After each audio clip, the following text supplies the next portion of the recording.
This is tutorial number 91, and it covers how to use the Compass Translate Part feature within Catia v5.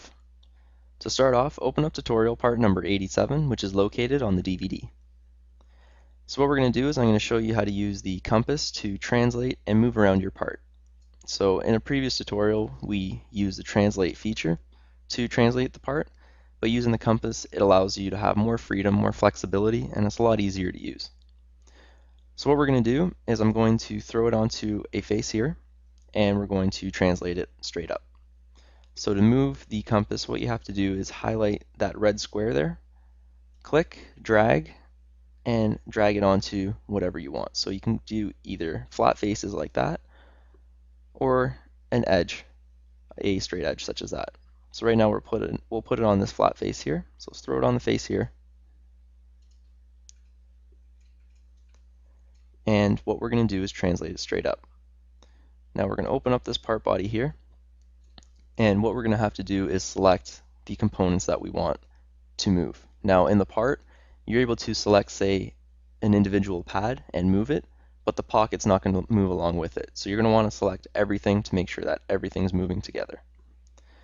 So again, and there's two ways to move with the compass. So you can either move just by clicking on it and dragging it, or if you double click, you have a manipulation for the compass in here that allows you to be more precise, type in the values, and increment it.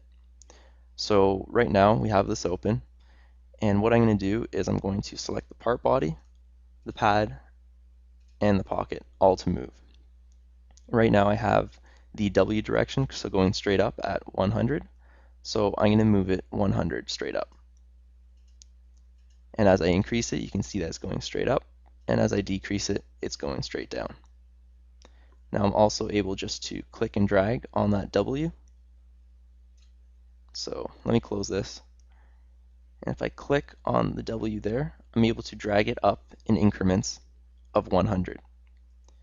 Now it's moving in increments of 100 as that's what I have as my parameter in the compass. If I double click on it and say I put in 10 for the W direction, and I'll highlight all the components again. Now when I click and drag, it's moving in increments of 10. So you're able to change the increments, and this allows you to be more precise when you're clicking and dragging your component to move.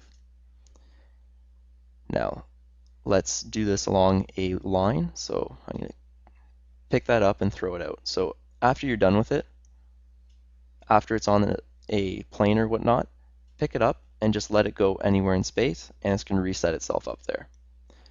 Whenever you're done with the compass, make sure that you kind of reset it and throw it back there, because if it's still on there, you might click it and move, and it might move something out of position that you don't want to move. So now let's throw it on this line here. So let's click, and let's drag and throw it on that line there. Now let's double click the compass to get into the menu, and let's put everything back to 100, and let's select everything. So the part body, the pad, and the pocket. So now we're moving all the features together. And now again, let's move it around. So let's increase it in the U, increase it in the V, and increase it in the W. Now doing this, we did 3 movements to get it into this one position. You're also able to put all 3 of those movements into one click. So when I click that, it's doing all 3 at the same time, set at what you have. And it's going to show you the overall distance or the resultant of your move. So again, that's just another way that makes it a lot easier for you to move around your part. And we'll close this, and we'll reset the compass. So again, this is just like another tool for you to move around your compass. So this is allowing you to click, throw it on your part, figure out where you want to move it, and it allows you to move it.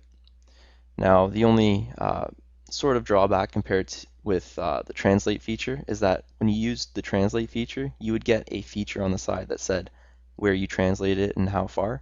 With the compass, it doesn't give you any of that, so you can't really go back and retrace your steps. So you kind of have to know where you want to put your component and then use the compass and put it there. So this tool will be very useful because it allows you to quickly and easily pick up your part, move it, and translate it. And that concludes our tutorial on the compass translate part feature within Catia v5.